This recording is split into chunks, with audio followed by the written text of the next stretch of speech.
Just really proud of this team and how we performed today and how we performed Sunday. And really just how we've attacked the last month.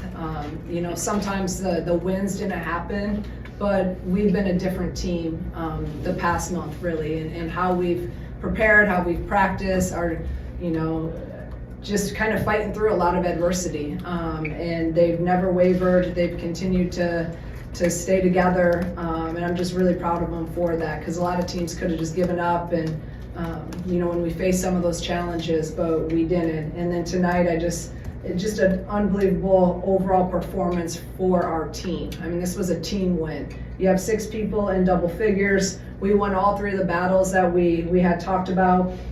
In terms of, we knew rebounding was going to be a critical number 1 key for when you play Rutgers team.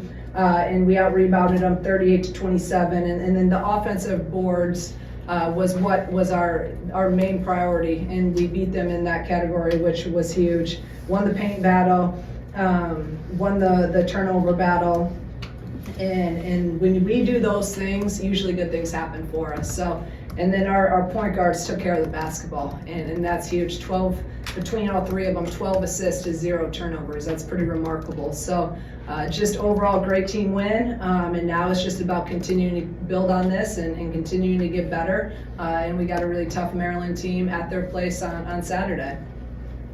Go ahead and raise your hand for questions for the players, and we'll get you a mic. It's for both of you. What's been clicking offensively the last 2 games to allow you guys to have back-to-back 90-point games? I definitely think that we're playing together as a team, just moving the ball around really well, and so that's kind of led to that for us to click. Yeah, I'd say the same thing. Just we're moving the ball really well, and we're taking a great shot instead of a good shot, and I think that's why the last 2 games have been clicking. Camille, back-to-back really strong games for you. Is there anything for you, like, is it a matchup thing? Are you more comfortable in the starting lineup? It seems like things are starting to really gel for you right now. I think the biggest thing is just focusing on the team and all of us working together to get a win. I mean, that's the biggest thing that we have to do right now. We face some adversity, losing a lot of games early, so we just got to keep fighting and keep going as a team. Gretchen, with the loss of Jada, how does your role either change or get increased a little bit now as we go into Big Ten play? Yeah, I mean, we all know that Jada had such a huge impact on our team, being a 5th year and such a leader, and just the experience she had. But her going down, everyone just has to step up a little bit. And I knew that coming in, but I think just staying poised was my mindset. I guess along those lines, what was important for you to learn from or take from Jada that you maybe picked up that she did earlier this season that you can carry into now? I think with Jada, she never gets too high or too low. Whenever she is, really clicking, or if she is missing shots, she's pretty level-headed. So I saw that with her. Well, what's been the process as a freshman, kind of getting used to your surroundings, and now obviously, like we talked about, an increased role coming forward? Yeah, I mean, being a freshman definitely is a process every day, but I think just the people around me have made it so much easier every day to get through it and keep growing every day. So I really just give it to them because they've just been so helpful in my growth process. What have you seen from Gretchen and Camille over the course of the last few months that's going to allow her to step into this role? I think the biggest thing about Gretchen is she has that poise from such a young age. I know my freshman year, and she's fit right in. She's a really talented player, and I've seen her grow a lot from the summer, and I'm just really proud of her. Camille, this is the 2nd straight game where you just kind of come out offensively with a lot of confidence. Is there something to that, or is there something you felt over maybe the last couple of weeks that has led you to be a little bit more confident offensively? I mean, I think you always have to be confident when you're playing. Just as an athlete, that's just a given. You have to be confident when you step on the floor. You and Kendall both hit threes. It's your 2nd game with one. What does that do offensively when both of your bigs can step out and hit those? Yeah, Kendall's definitely been really consistent with the threes in practice, so that makes it a lot better when we play together, of spreading the floor a little bit more. So, yeah. Anything else? For both of you, how do you guys think you guys can carry the momentum onto the next couple games? I definitely think just getting back to work tomorrow. I mean, embrace this win, but tomorrow we start over. We got prepared for a new team. Just keep doing what we're doing, tweak some things, add some things. It's just a process.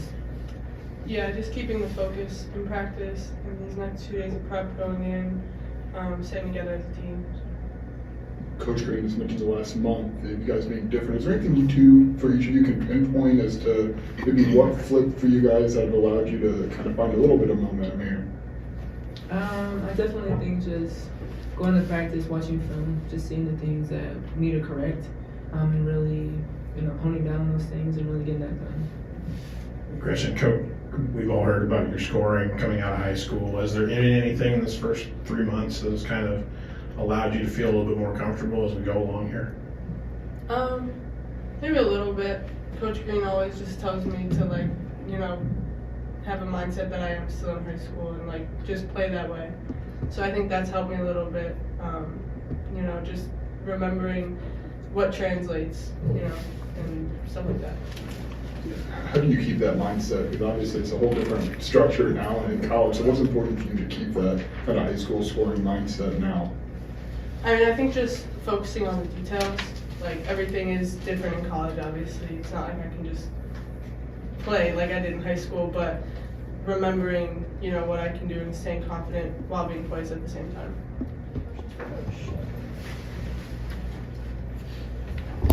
Coach, what does something like the first quarter do for the remainder of game, being able to hold Rutgers to only 5 points, having that 18-point lead? How are you able to maintain that energy throughout the rest of the game, or what do you tell your girls to maintain and keep up with? Yeah, the last 2 games really in particular, we always talk about our starts, but our starts have not been good, in those stretches of when we lost some of those games. And we've been playing from behind a lot. So the last, week and a half in practice, I've changed stuff up and actually done some things where, we'll do a first quarter where we scrimmage and see if we can beat the guys. And we won that. We lost the 2 leading into our 2 games prior to that. And then we beat the guys in the first quarter going into Northwestern, and then we beat them yesterday. So just really trying to get them to, believe how important that is. And so playing with the leads, a lot better than having to dig yourself out of holes. And that's what we did for a lot of games.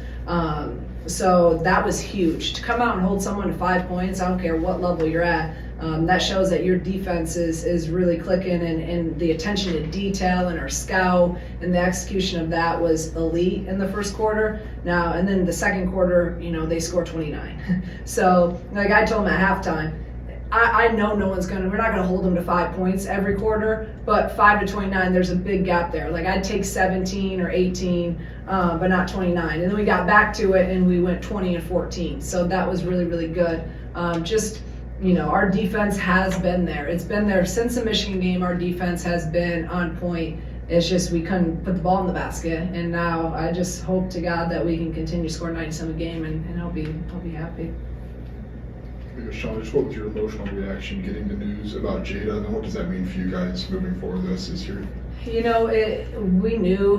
pretty much knew as soon as I walked out on the court, from how it happened, and Autumn knew, and the ref actually told me as I was walking out. She told me, I think it's sis. So it's hard, right? It's a mix of emotions because you're so happy we had the best game of the season, and we're celebrating, everyone's up, and then I look at Jada, in the locker room, and she's there, and she's crying, and it hurts, it's kind of that, you're happy, but you just feel for her, and especially a 5th year, it sucks for anyone, but for it to happen, a 5th year, this is it, and to go out like that, but the thing about it is who Jada is as a person and where she's at right now. She's going to be able to get through this, and she has all of us here. She has her family, and then she has our family here, and we're going to be there for her, and she's going to be a major part of our team going forward. But obviously my heart hurts for her. I love her to death, and I'm just so proud of her, to see the growth she's had off the floor is probably the most important thing to me. And her loyalty. When I came here and got this job, she wanted to stay. And then she didn't have to come back for her 5th year, and for her to come back again and again, just her growth, even in the last year has been just remarkable. So we'll continue to, she's obviously part of us, and we'll be here for her. She'll be here for us. And hopefully our kids, I think they're gonna have a little bit extra motivation to play for her.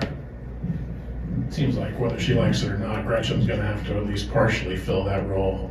Is there a level of confidence with the way that she's been practicing and playing that she can do that? Yeah, there has been, right? And if you guys have known, even when Jada was playing, she's playing, she played 10 minutes the last couple games and has gotten just, more minutes, and her practices have been better. And even with Jada, when she was before her injury, I kept saying we got to get Gretchen more minutes. Like every day in practice, I say it out loud to myself. I'm like, how can I get her? How can I get her in there? Now, this is not how I wanted to have to get her in there by any means, but I do feel confident in her, and I'm confident in her ability. And you saw that tonight. I thought she was very poised. 5 for 8. 11 points, 2 assists, 0 turnovers, and just made really good decisions. So I told you guys, she can score the ball at ease, and you saw, her shot's beautiful. She shoots that thing, and every time she shoots it, I think it's going in.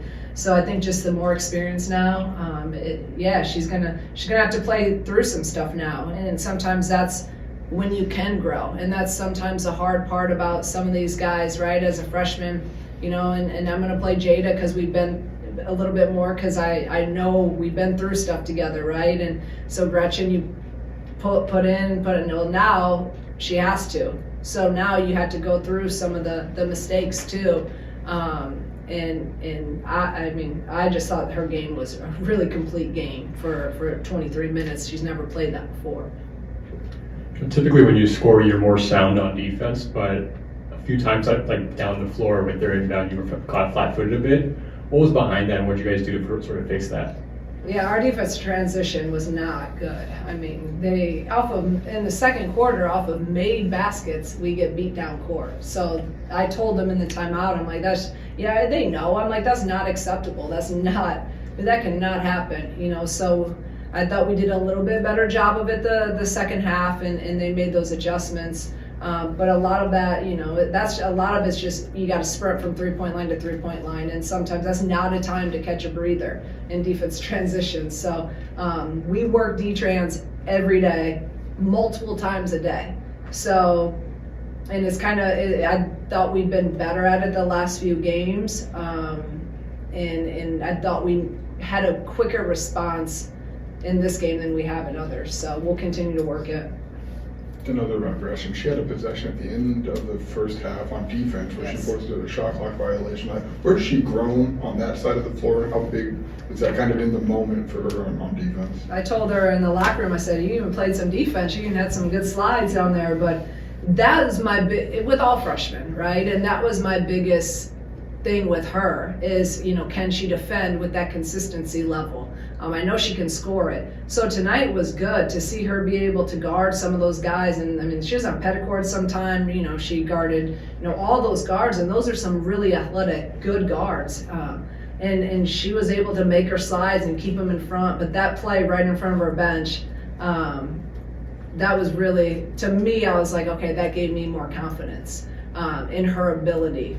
So it was great, and hopefully that'll give her more confidence in her ability to be able to sit down and guard someone.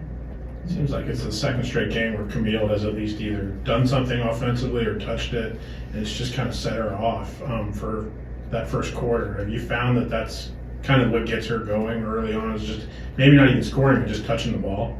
Yeah, I need to get her the ball in the high post to start every game, because it's happened now the last two, and well, it wasn't even like, I think it was a broken play, whatever, because it wasn't what we wanted, but she took it and went in, and it gave me confidence. I'm like, oh, this is good. So I know it gives our whole team confidence. But she was huge at Northwestern. She scored her first 4 points. And the thing about Hobby is she she's ultra confident. Like she's not gonna, if she's open, she's shooting it. I don't have to tell her twice, and that's great. And I just think now she's more comfortable in what we're doing defensively. She's more comfortable offensively, and she has been for the last couple weeks. And I think you see it coming. And then we decided to make the change because of matchups. Really at Nebraska, they play two bigs, and obviously Rutgers plays two bigs. And I think that gives her more confidence, being in that starting lineup. So. And I really like Bryn coming off the bench. I think Bryn's been good, and she's given us a spark off the bench defensively in everything that she does. So I like this lineup. Obviously Hobby's playing well, and you got her and KB scoring, and both hitting a three. If they can continue to do that, again, we're going to be hard to guard. Given kind of some of the offensive struggles you guys have had, what can scoring 90 back-to-back in the Big Ten do for you guys in the next game or 2 games or whatever it is?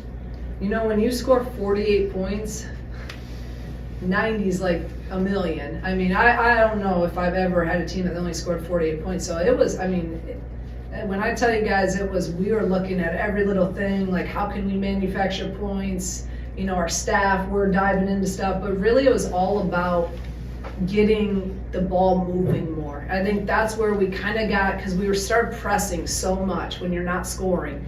And players, I've said this multiple times, it's not that they're like meaning to, take quick shots or contested shots, but they just are trying to make plays, which they should, because that's their job. But the last week or so in practice, we've really emphasized just our ball movement and getting paint touches for kickouts and just letting the game come to us a little bit more.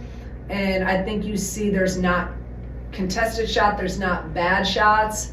We're getting almost all rhythm shots out of offense, out of making extra passes. And like Gretchen said, we're passing up really good shots for great shots. So I think that's been the key. And yeah, I think, now that we kind of got a little bit of confidence offensively, you're going to have to score at Maryland. You can't score 50 points and beat Maryland. You can't score, really, you got to score 80 plus if you want a chance to beat some of these top teams. So hopefully this just continues. And again, we've talked a lot about confidence, right? And I think confidence is a powerful thing. And right now they have some confidence, and hopefully that'll continue to help us score the ball.